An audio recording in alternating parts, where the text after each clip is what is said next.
Cool. Yes, thanks for joining. Yes, it was obviously a bit interesting yesterday to cover all of these different things. And yeah, we talked a lot about governance. We showed you how to install FIGAF both in BTP and as the standalone version. So both of them have its ups and downs and its advantages. So BTP is obviously, I think, the better option for like long-term usage if you want to be using the tool in your environment and run it together with your peers. And the standalone is much better for just getting out and running, understand what the tool can do. So yeah, maybe the BTP was a little, I really do love being able to run it there, but I obviously can see some of the challenges that it was a long installation process that you needed to go through. But yeah, if you want the standalone is probably the better way. Then we showed you how to connect to both Neo and Cloud Foundry systems, that the tool works for both of these things. We created a landscape, we created the transport and showed you what you could do with a transport in that way. And then I guess one of the comments we got was, yeah, probably it would make sense to have some more guides and handouts that you'd be able to go through. And I think, yeah, we will probably not be able to, or we have not been able to do it for the session today. But for, I guess next time we will try to create some better guides that will let you can watch at your own leisure. So making it a lot easier for you to go through this experience all the time and then be able to update what is going on. Savan, thanks for joining. Yes. So during our call yesterday, we did experience a small problem. So Cloud Foundry is and yeah, something we're new at, and we did have a problem once you're logging into it. That was a bit of a problem. So you moved it to a Q&A.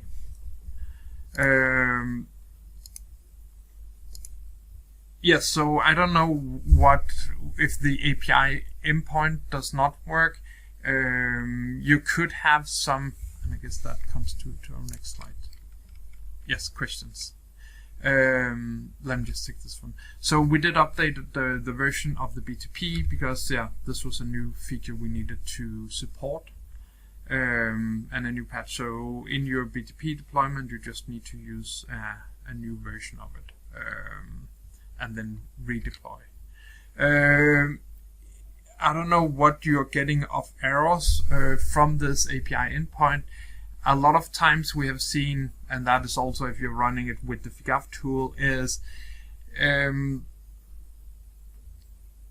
the company's firewall, etc., would block you from calling anything outside of the normal scope. So I think that is probably the most, or the normal process, that you have some kind of a proxy on the system that does not allow that or requires authentication, and you cannot really authenticate in these cases. I hope you find a way to do it. Otherwise, yeah, it's giving invalid grant. So I guess that could be, yeah, I don't know. I guess it could be something that the user does not have access on that given endpoint to do DevOps or to deploy things. So that would be my best guess on it. Yes, so the best way to undeploy this or to make the change is to go to your YAML file. So here I've made the YAML file and just changed the 1 to a 2. I would now, because this is the trial environment, I will just go and stop the applications, and I guess you could also do that from the command line. So I had just used the stop here.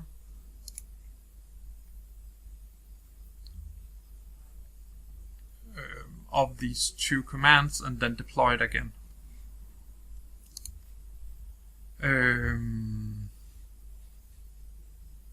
So here, to just go stop them or delete them, that really doesn't matter. And then if you redeploy it, it will come with the new content.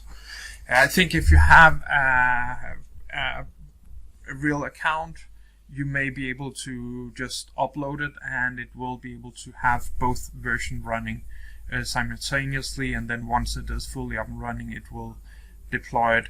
But one of the things we do have is we do have database migrations, so if the database changes in the code line, that would also happen. So there could be some things that happens in that that part of the process.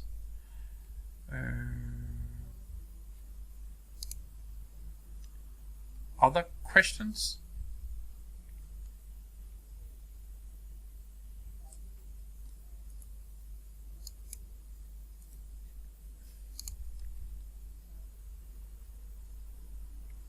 Then, yeah, put them into the chat or in the Q&A section. We'll check it out there.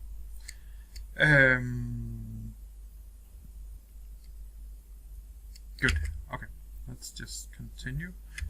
And yeah, this is for you to ask questions, so let's go with that once we can do that.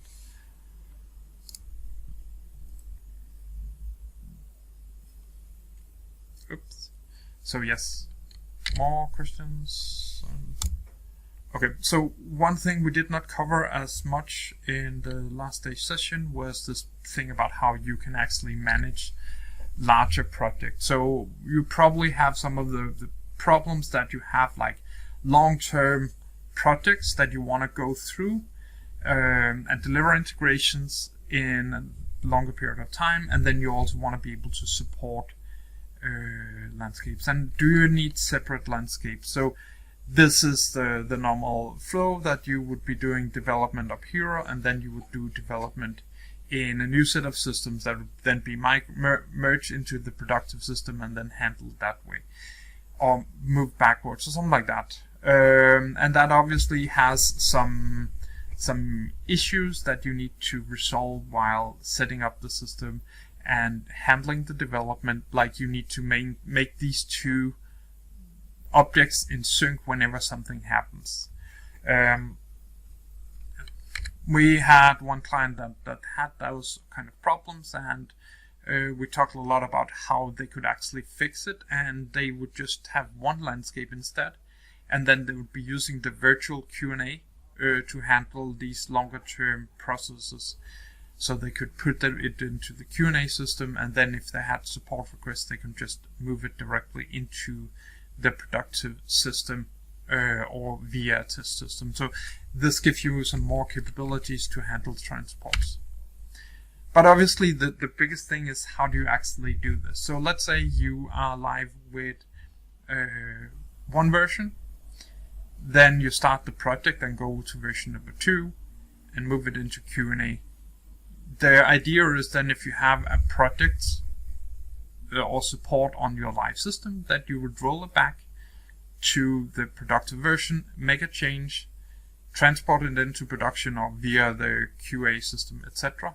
Test it, deliver it, and then you can roll back to the project version and do a merge between these things. And obviously it would be easy to do a merge if it was just code, but since in most cases this is a low-code, no-code BPMN model, then it is really difficult to actually be able to do that in an efficient way. So you would probably have to do some of this merging yourself and figure out how you would actually be merging these things along the way.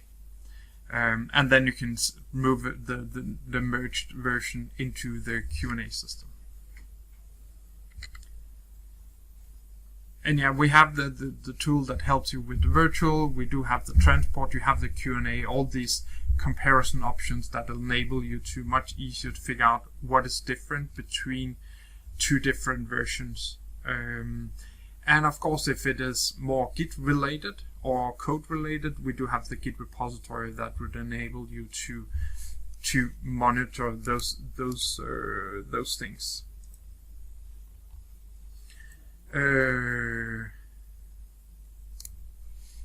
Yes, and then the BPMN comparison that shows the difference between iFlows is also quite useful.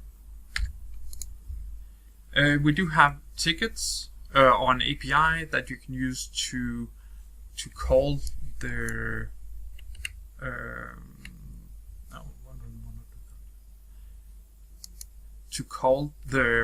the transports, and this is really useful if you have, as we talked about yesterday, if you have bigger processes that enable or require you to have multiple approvers, or you have specific workflows in your backend systems that needs to be handled. So if you have ServiceNow that have, before you can transport into production, 3 different people need to approve it, then you can approve this transport using the FigAff tool in that way.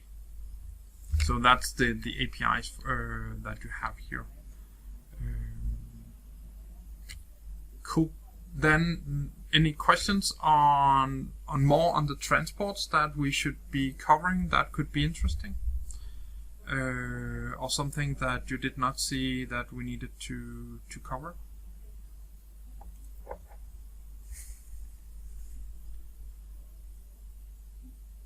But yeah, the basis idea is we want to make it as simple for developers to transport, that they do not need to have a huge knowledge about practices and everything like that. Everything can be handled from the tool, including the testing, as we will cover now. Cool.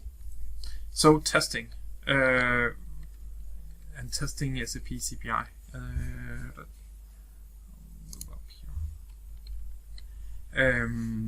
Obviously no one really wants to do testing, but I do think it is a really important part of the process, and in a lot of cases it can help you simplify your delivery if you know what to test and how to run these scenarios. So if you have like an iFlow, that how many of you have actually installed the tool and have configured it using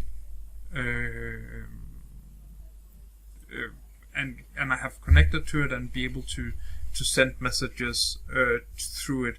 Because I guess if not, I will show the more what you do and how it works at that level, so you have an idea about how the tool will work for handling these scenarios and not wait as much for people to catch up. So anyone have installed it tool?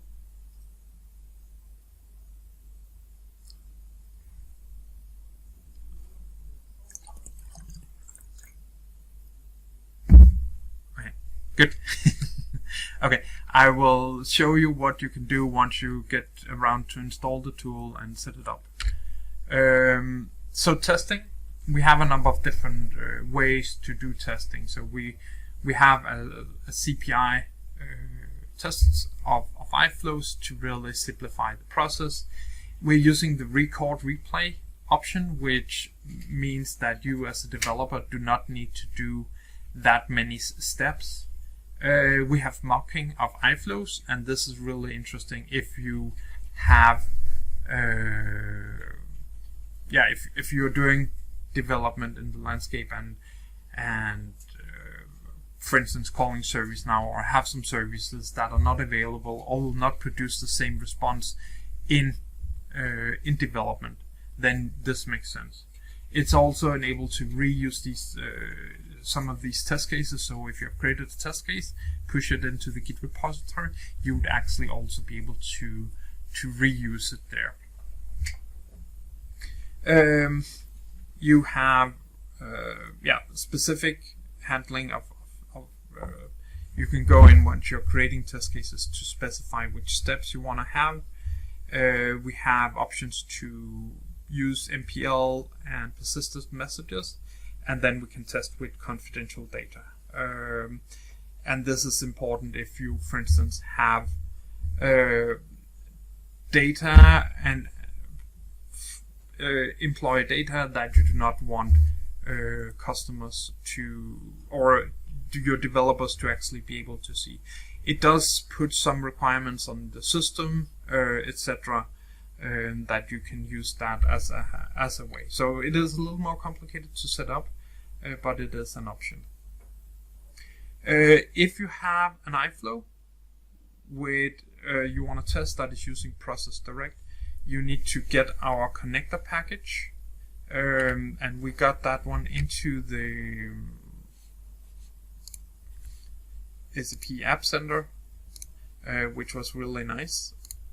And from there you can just add these packages. So this is a simple HTTP to Process Direct pattern, and you just copy it to your workspace and then deploy it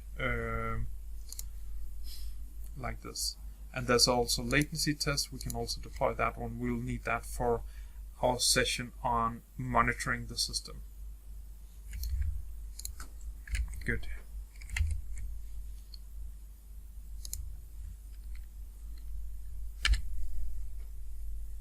Next up. We test because it does enable us to deliver integration faster if we do not need to spend a lot of time manually figure out how do we actually test this. And I think with PI it was somewhat simple because you could just test the message mapping and see how it performed. In a CPI world it becomes much more complicated to just test part of the process that you have changed. With the simulation you can do some, but it is still a bit cumbersome to get it started. And then you can, a lot of time also it is challenging to get business resources to be a part of the show. And with this you would also have an option to set it up and run it, and thereby be able to simplify the process.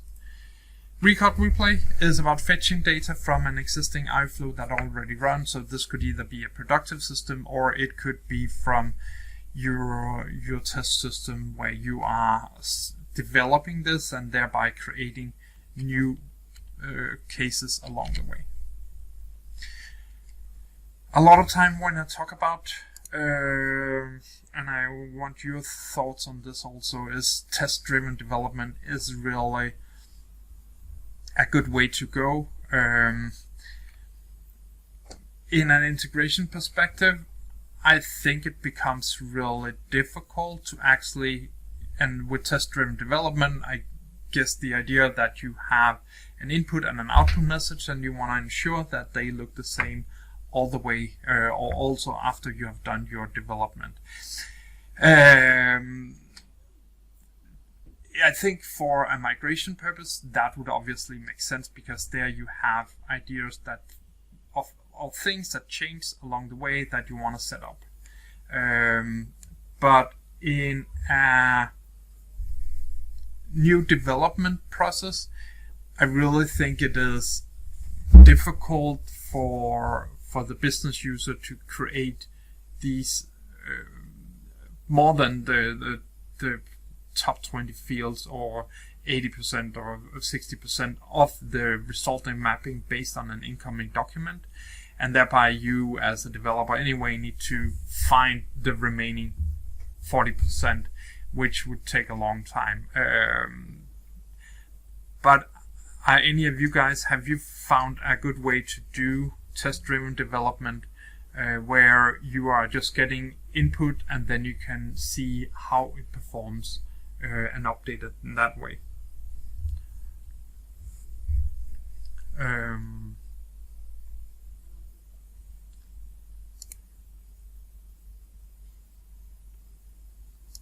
So yeah, it's it is one of the bigger challenges how to do it in a real world scenario.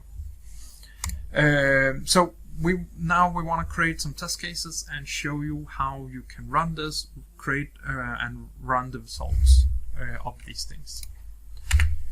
And then we want to run them afterwards. So here I have my FIGAF tool running. Oh.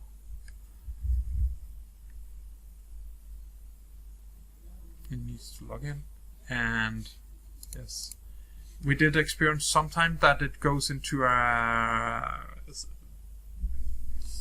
if infinitive loop, or so sometimes with the Cloud Foundry you need to refresh the cache or do a full refresh. Cool. Yes, the simulation tool is obviously an improvement, but you still have a number of manual steps to start putting in data there and understand, does this really provide you with the value, or have this iFlow been changed in these specific places.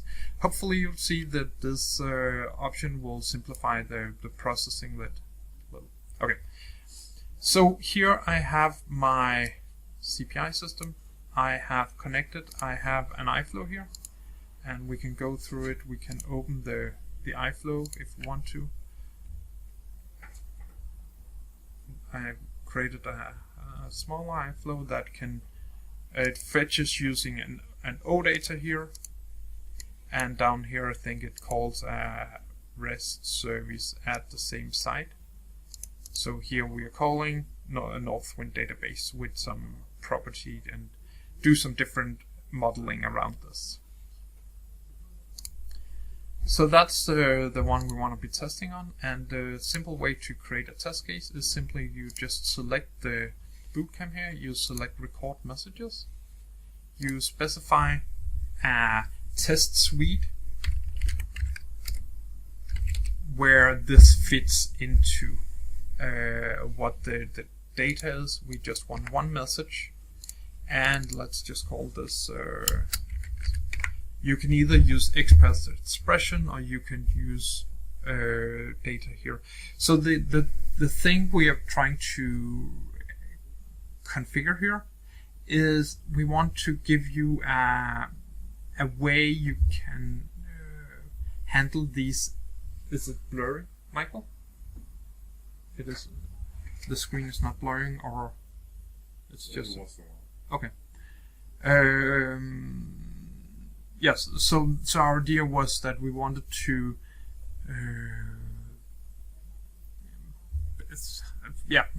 have a way that you can identify what are the different messages that you're getting in. Is this a purchase order? Is this a sales order, or a credit memo, or debit, etc., or an invoice? And then it could also be that you want to extract based on the partners that is used in this payload, and thereby getting some much more relevant information. We also have an option here to specify other attachments. We want to have MPL attachments. We want to have only finishing and run steps. So there's a number of different expressions we can put into it once we're creating this test case. But now we have created a test case that we want to be using the tool for. And we can start the recording here. And then this will go into the tool, and it will switch this iFlow into trace mode. And then you need someone to trigger the messages for this. So I've just sent a message into that iFlow, and what I can then do is I can pull this message, and this will then log onto the system, download all the different trace messages or steps that is a part of this, and this makes it, enables us to create all the different test cases. And this takes a little while. I don't know if it's just the trial that takes much longer to be processing,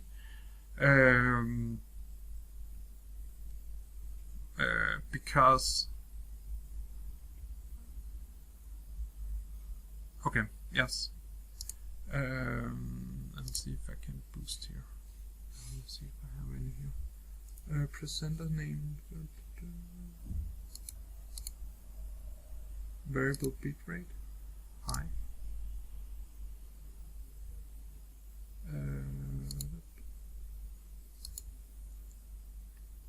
We didn't have that problem yesterday. Okay.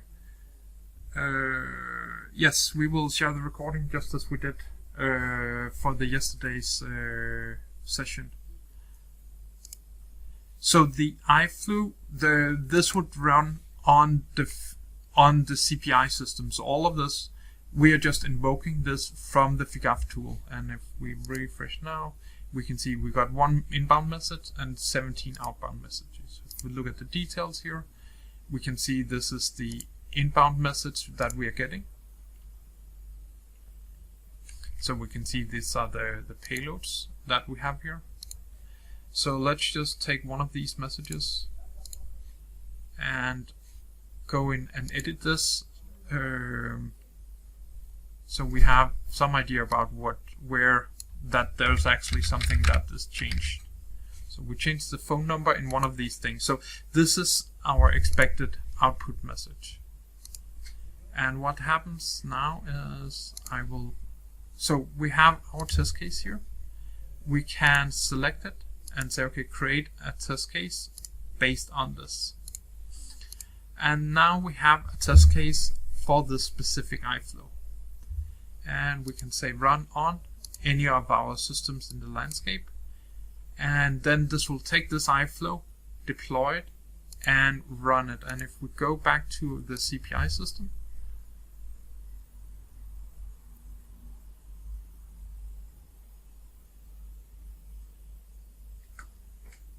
we should hopefully be able to see these messages that have been triggered. So we can see here this message has been triggered with the IIT as the prefix. So that means we have processed it successfully in this this system. Let me just see if it is the. I'm just screen sharing on. Stop the share. It gets more and more blurry, right?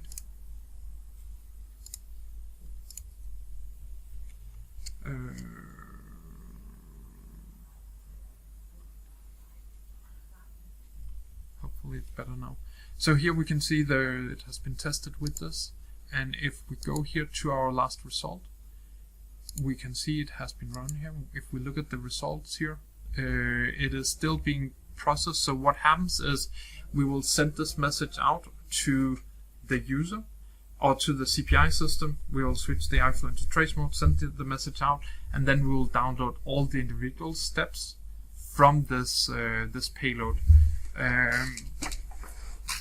So we do have information about what is going on.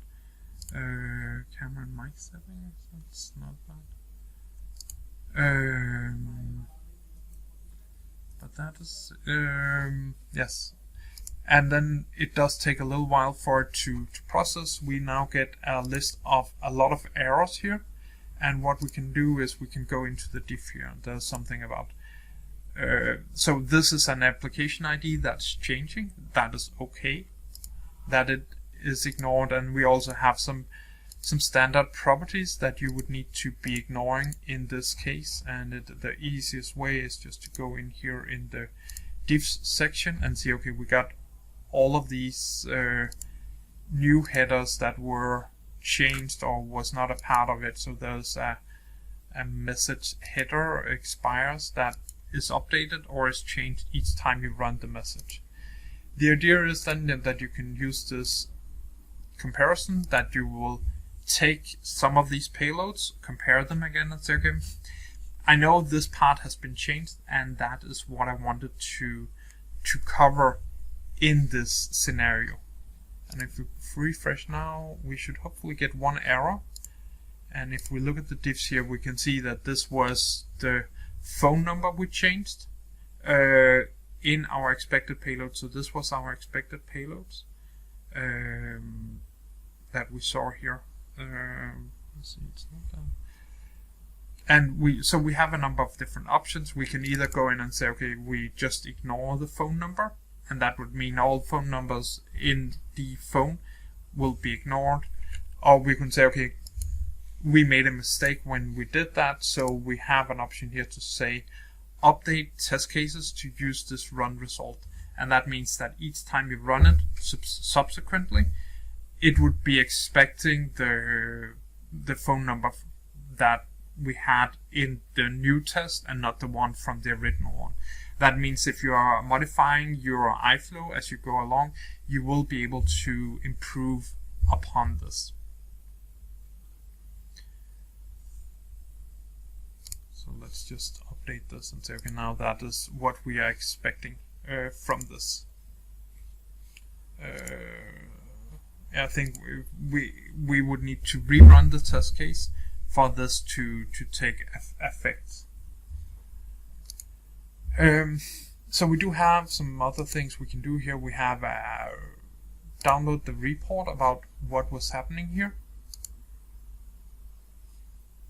So if we wanted to understand which changes or which integrations that we have run, we can see here that there was a change on this line. So with this, we are easily able to see where something was changed and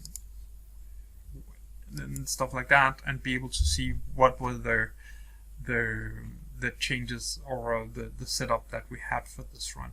And this means we have a lot of information that we can use to document our specific tests.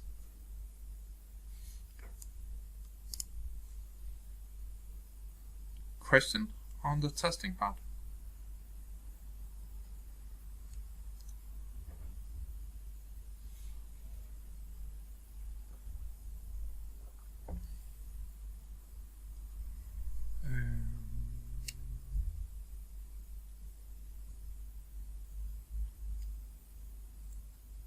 Recording name. What was that? Where did I put in recording name?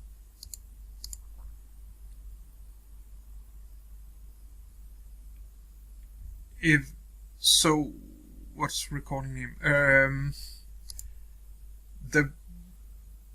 So once we record it, we have the option here to record message. We can put this into a test suite. So all test cases needs to be in a test suite once you create them. Then you can remove them or move them to other test suite if that makes sense for you. The idea is that you would create someone that matches this this flow. So recording is that we go onto the system and fetches a real payload message. So here I think this was the one we had of message. So this was the one we fetched originally, and that means we can actually go into our test case here. So there's a number of different ways you can navigate around into it.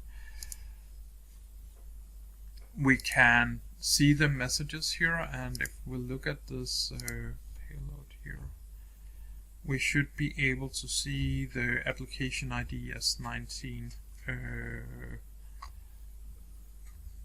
Maybe it's the next step.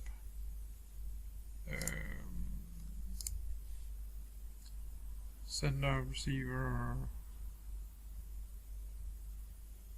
It's processing more. So here we have the application ID, which is the one that is being processed for this message. But the idea is that we do a recording because that is where we find the most relevant details. So we know that this is a useful execution. Instead, if in the simulation you would put in a payload and then you would run it, then here you are expecting the iFlow to run. Then you fetch all the data, and then you use that data for the run execution. Does that make sense?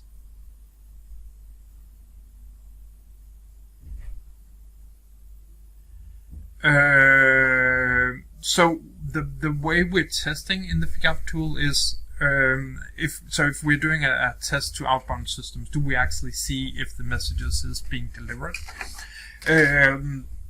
Yeah, that that does depend on the setup, etc.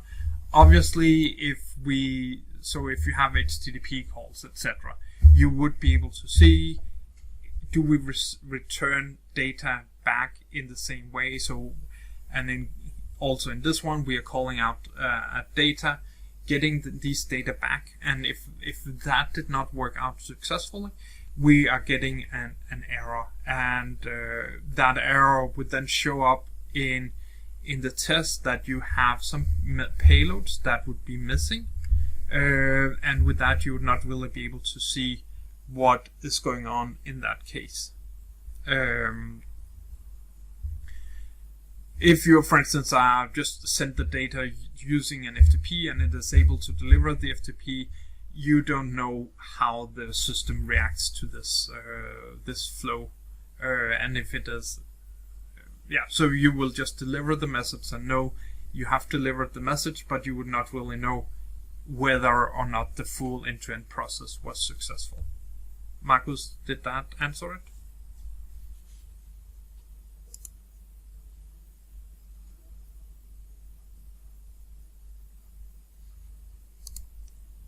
Good. Other questions on the testing part? Okay. So let's see what else we have. We need to cover. Yes, we saw the test result. We saw the export, and you can modify payloads, and you can also do that as after you have created the test case. And okay, I want to ensure that this works in a specific way. You have the option to go in and make modifications in these expected results, etc. Now we have another concept, and this makes the testing a little more advanced and give you some more capabilities. So on a test case, we do have a number of different options that you can use to set up data. And then you have other abilities to handle specific test cases. If I sent OData adapter, that's XML and Cpi to JSON. Yes. No. So the thing you would be seeing in the FIGAF tool is all the payloads that exist inside of the whatever you call it, monitoring process. So we are using the trace capability, so that means that we would only see the data that exists in, for instance, message content here. So here we have HCI OData adapter, where we would only see the output message. So I think this is the part that it returns to us here, but we will not be able to see it, the external format or ACE2 message or whatever it will be. Just that we processed it successfully and that part was working. Okay, good. Yes, so there's two concepts here. Shared configuration is if you have specific test cases that you want to run for specific scenarios.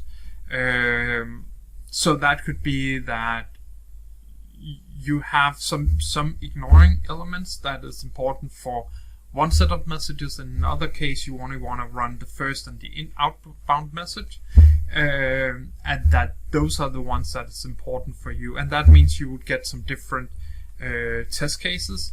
We can also use it for setting up mocking endpoints. So let me show you that. So we do have. So here I have a test case. I created it just before here with a different name that was called formock.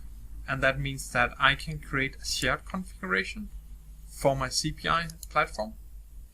And in here I can say I want to only for this mock service, and in this one I can then specify that I want to test with mock endpoints. And that, so this is the setup you have for all artifacts or ignoring. So you can see all these ignoring for all objects, and then you can, for some test cases, some partners, etc., specify specifically ignoring expressions that it needs to be executed here.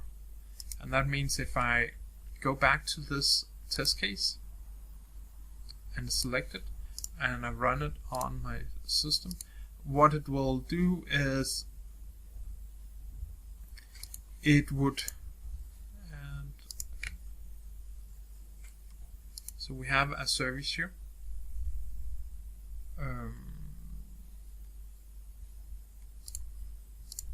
So here we have a service. This is automatically generated, and if we then navigate to this endpoint and show what this configuration looked like, then we can see it has changed. Here we had OData before, it has changed it to use a different URL, and we do have a small bug for Cloud Foundry where it is using the Cloud Connector instead of this API endpoint. So that is one of the things we will correct in one of the next releases, to be able to handle these mock endpoints. So you would need to specify this yourself, but the idea is that you do not need to run anything else but just view the data here.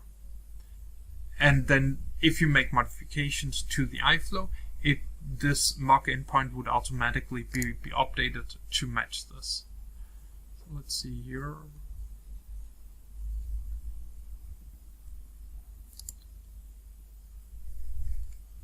So we can see that then this endpoint was actually run, and so instead of calling this OData endpoint, it is calling the FIGAF system, and that means that you can test everything.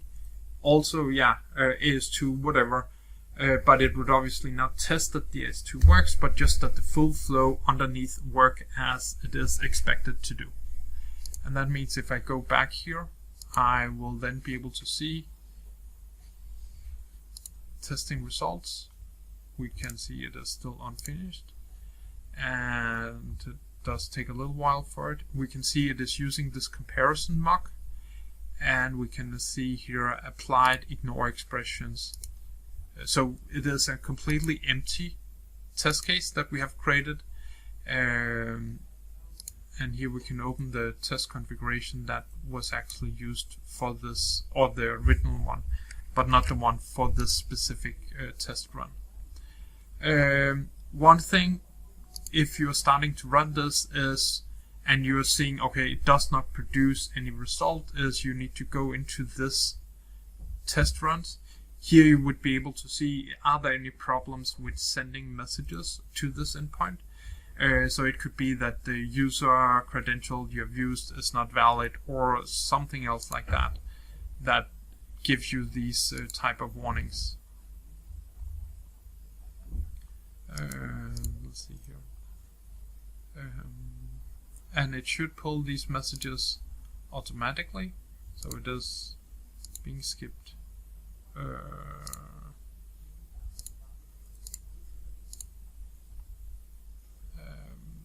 So I don't know.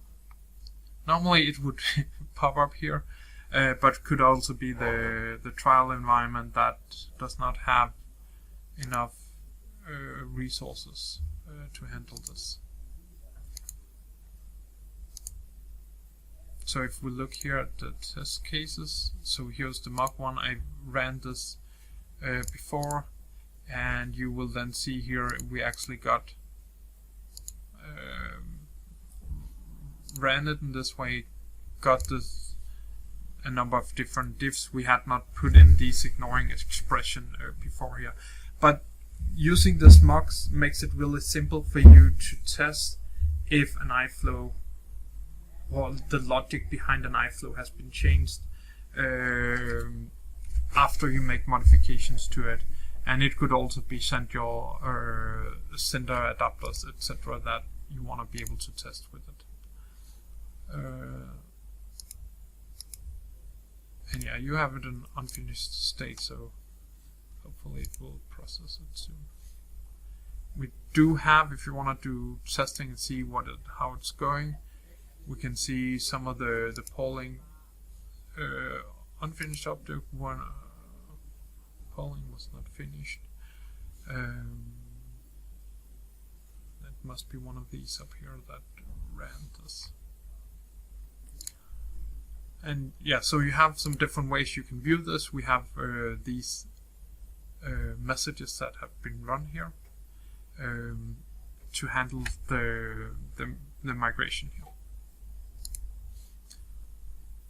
And obviously it is irritating when it does not fetch it as it did before. Oh, well, good.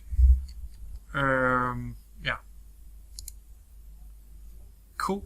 So anything on mock and shared config. So these are a little more advanced concepts. It gives you some more flexibility in creating test cases, running them, executing them at a higher level.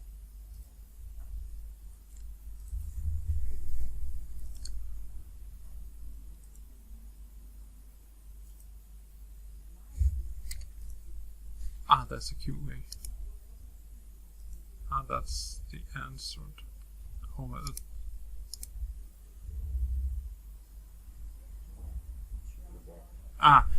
If we select endpoint,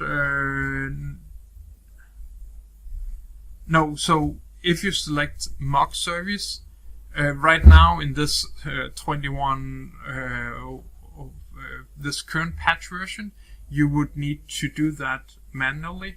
In the next or one of the next patches, we would enable you to actually or ignore that, so it would automatically create FIGAF as the mock endpoint, so you do not need to do anything for it.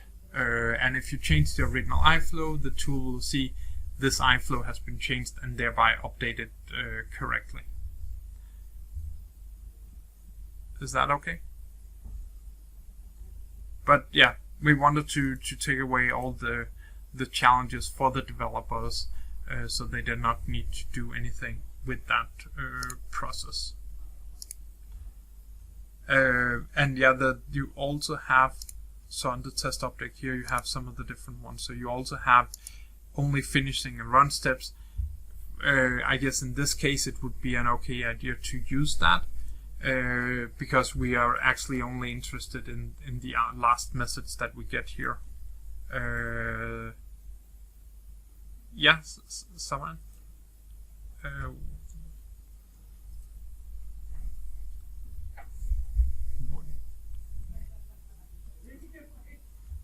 I don't know if yeah. What's your question? Or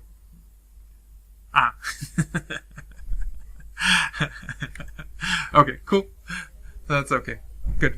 But yeah, there's a number of different options here, and also you have include and exclude steps, which makes it a little easier from time to time to define your specific test cases.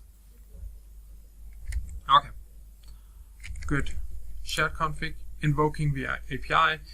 Yeah, so we do have a full API that you would allow to run this test cases with, and you can either run it a test suite or run a specific test. And the idea is that if you want, you can embed that into other DevOps solutions, making it a little easier for you to run the integration in that way. Yeah, make that a little more simplified. We also have an option where if you, for instance, have a test script in SAP that is creating orders and sending them to CPI, and in CPI it's then being processed by the FIGAF tool. Here you also do have an option that you can send this or send a call to the FIGAF system to start a recording, then you can wait that until it receives this message from SAP, and then it can start processing. So you get a better end-to-end capability of handling specific test cases and be able to test the sender adapter. But in general, we are not testing sender adapters using the tool here. And in most cases, yeah, it should be possible to run all different kind of tests and scenarios. But there can be something that we do not support at the moment.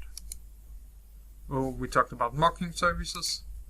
Now, if we do have one of our transports and we want to transport it, then now we do have some greater capabilities. So we do have our ticket here. We can create a new ticket, MO2.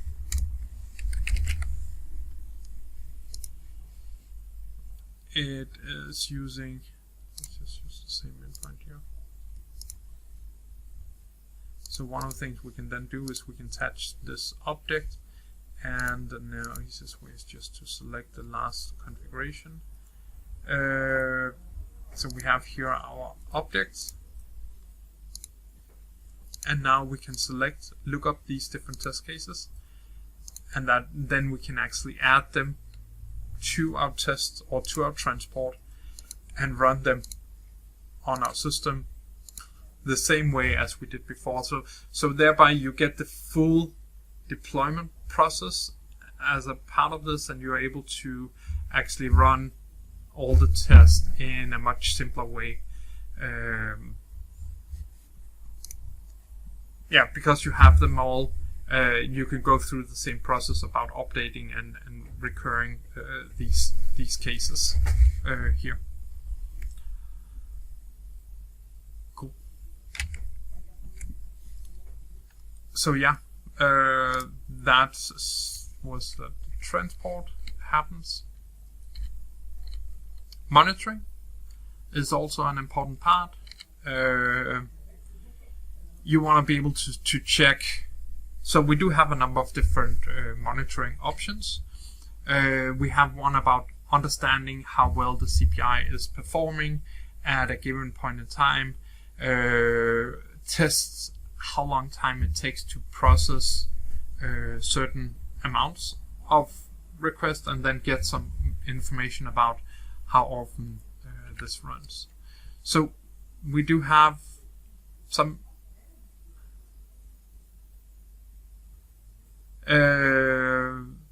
so the ticket creation purpose of transporting a CPI package.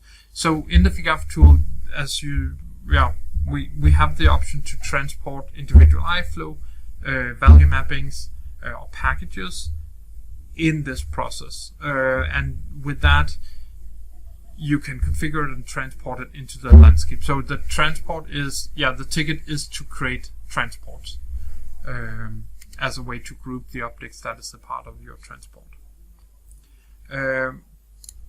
So here is what you'd see on a Neo system. And the way you would enable that is you will go to the agents settings here. Let's do it on the Neo system. That gives out some more information. What you'll just do is enable monitoring, and that should be it. We can also do it for the Cloud Foundry agent, enable monitoring. And what this will do is here in our system monitor, we will then get information about when the system has been up, and it is run every 5 minutes, so it will probably take a little while before we get some useful information in this one. But the idea here is to be able to see something like this, that we can see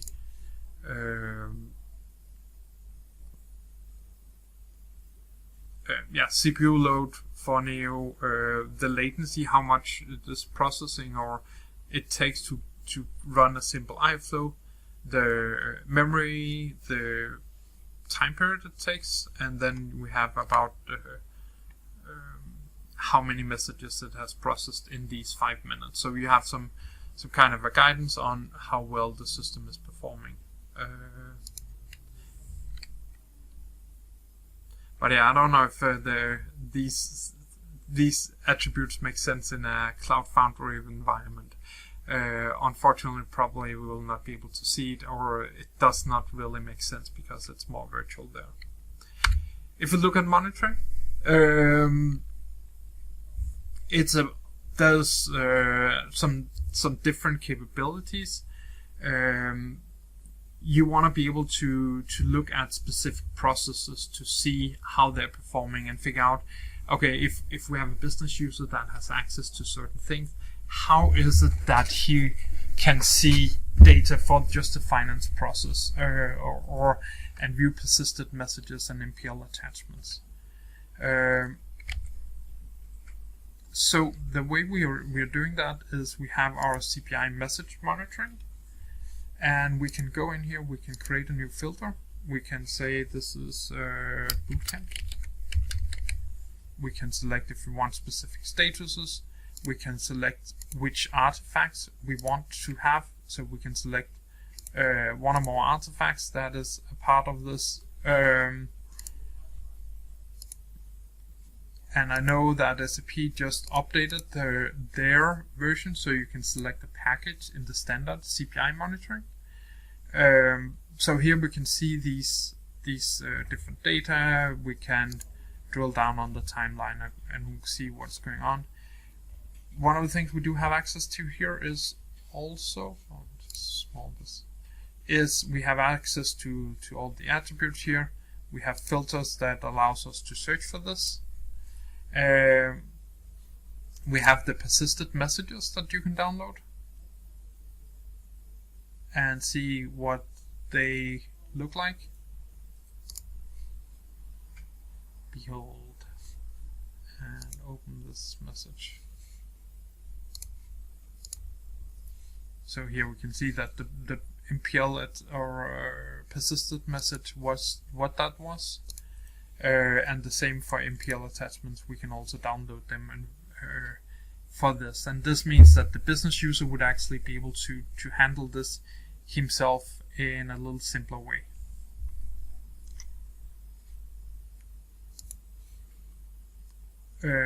Yeah, so you can create some tiles for the different applications that you want to be using this for, and this makes it easier to monitor what is going on in the system.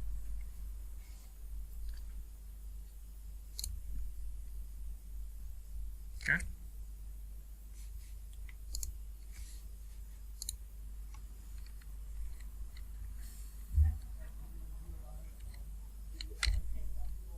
Yeah, you can see these different things. Then we have the alerting part.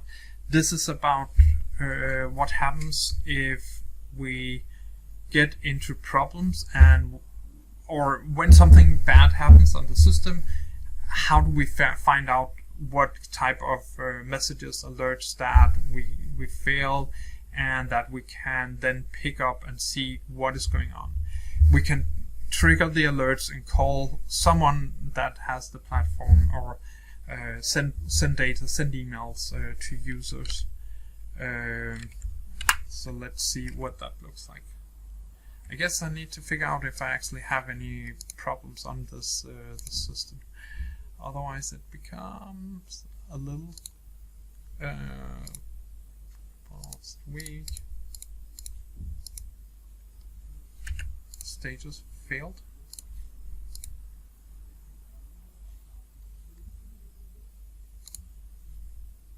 No failed messages. Yes, so that means obviously it's a little difficult to set up rules for failed messages, but the way it works is, we'll try the other one. So new, hopefully got some more failures there.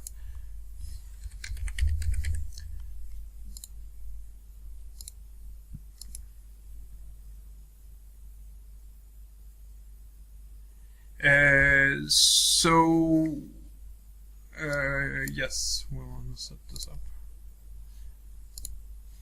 So what you want to have the data store. So this is the persist data store, right? You want to move to the FIGAF tool, or what is it that you're looking for? We want to move away from, so this CPI monitor is just one that gives you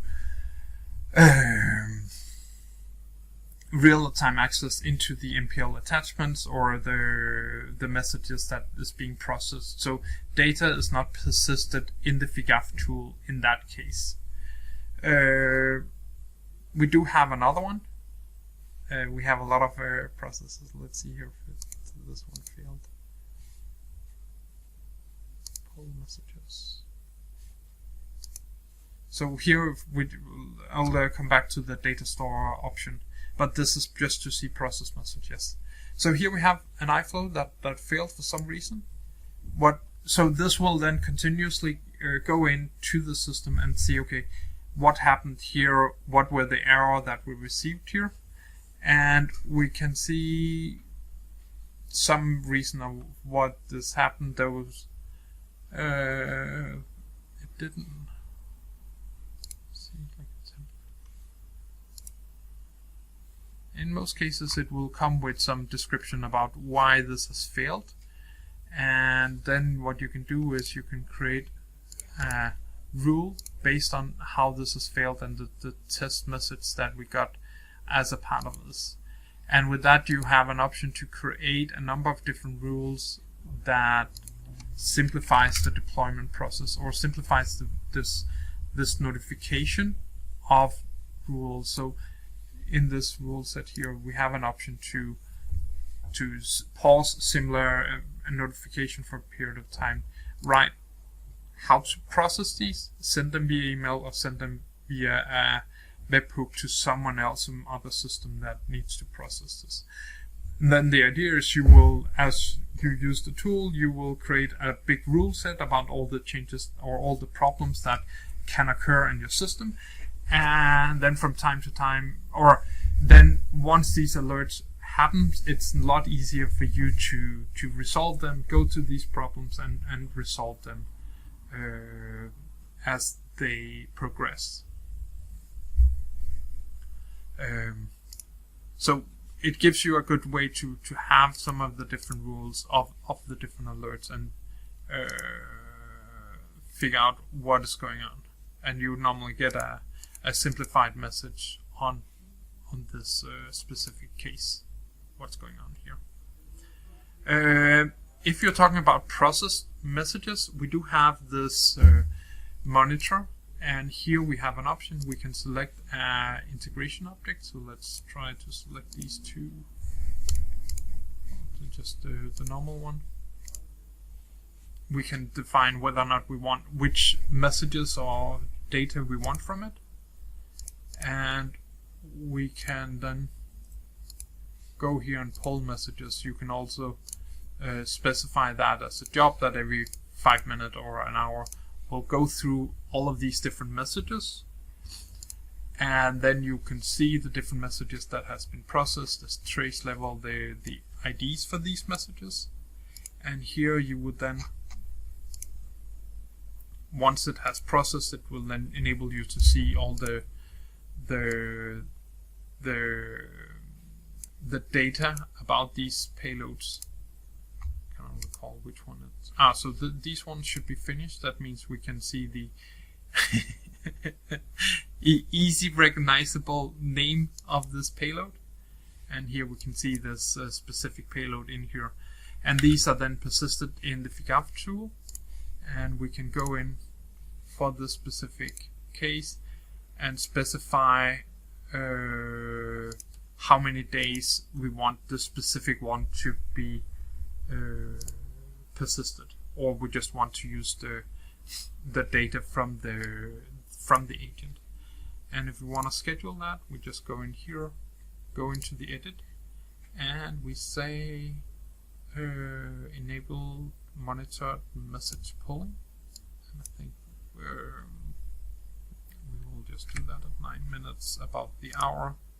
Then it will see all the new messages that's being processed on that given endpoint, and thereby we'll get all these payloads that exist. And obviously this is using the APIs to fetch the messages at runtime, or fetch the message every 9 hour or every hour, whatever you have. And here you have some idea about which messages that you would have in the system. Let's see if it gets all there. Yeah, so we can see here it still requires some downloading to fetch all of these different payloads. So depending on the size of the system, there could be some challenges. How many messages are you actually able to download based on this process store? And then all of these messages is then saved in the FIGAF tool for you to analyze when you need it. Was this what you are looking for?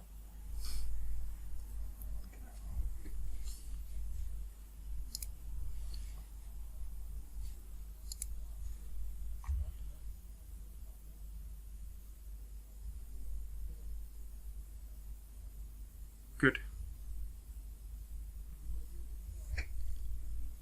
So that's a little about some of the different capabilities in the FIGAF tool to handle monitoring of specific cases and to see what is actually going on with your landscape.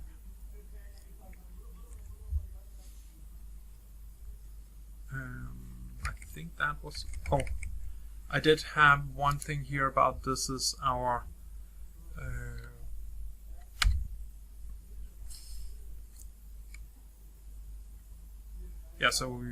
Alerts. We have a way you can restart content. So the way this works is that once the message is started, you trigger Groovy scripts that persist all the MPL attached or all the relevant header parameters, save it in a property or exchange property, and then if the request or if something fails, in the second script in the exception process, then it will be logged as an MPL attachment. And from there, you can then take this payload and you can trigger it and resend the message. So that is somehow included into the monitoring capability, that you can take these data and run them in an easy way to simplify the way you're processing data. I'm not sure if it is the right way. We originally developed this once the NEO was in place, and it was pretty difficult to see what was going on, or that you did not have the data, the GMS connections is the same way. So we needed a way to simplify the way you could restart messages. So that was how this came along. We are considering other ways to handle this and improve upon this. And if you have ideas, do let me know what's your take on these things, what can be done there. Cool.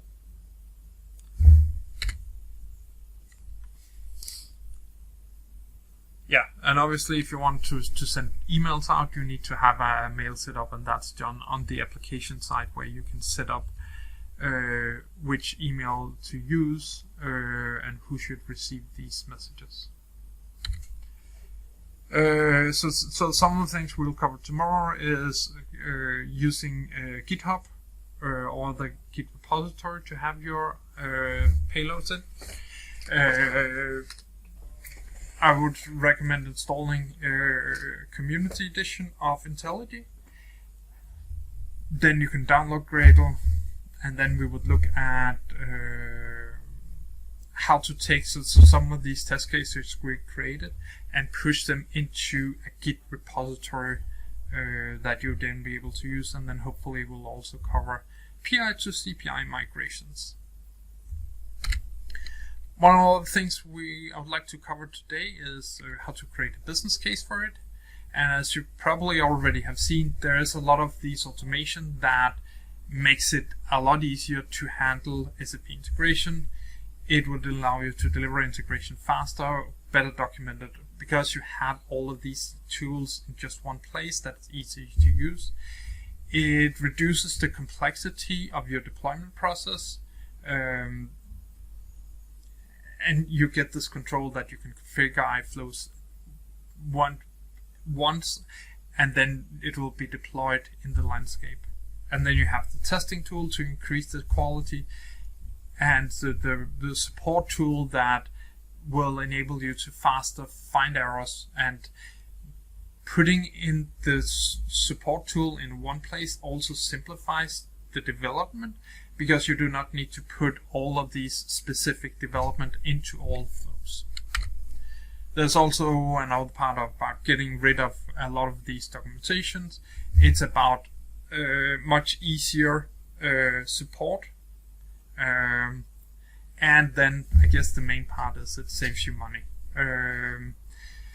And yeah, if you have a couple of changes, then the FCAF license is already covered. And as you said, that yeah, in the development process we would be saving some time. As you say here, we have in the planning integration. Obviously, here we cannot do much. In the build part of the integration, we have some more capabilities to handle the integration. And lastly, in the testing, you can save a lot of time if you have all of these test cases that you can run easily for the user. You would also get rid of all the documentation, and the transport process also becomes a lot easier to handle, because yeah, you just have one place where you need to coordinate or go with Q&A, document, see what's being changed, and you as an architect actually has the ability to handle these things easier. So if you look at it, the number of changes that you do in a year, if you do 200 changes of transport and save 8 hours of it, it's 1600 hours or 1 employee year. And yeah, depending on the scope, €90 mixed rate, that is 144,000 euros a year. So it is a lot of time that this can save, and yeah, so it's happier developer and architects, and I think that's probably why you're here. You find that your current processes could be improved a bit, and this is what the tool is about, giving you the power back. It's a lot easier to onboard developers because everything is in one place, and it improves the trust in our organization if you do not need if it becomes easier to interact with the integration department. So that was my questions before we get started on day 3, or my presentation for today.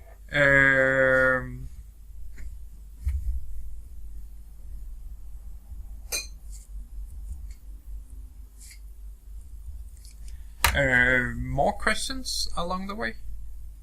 Anything you think I should cover except these things we had about setting up Git repository, and a little about the migration tool, what it can do and how it works.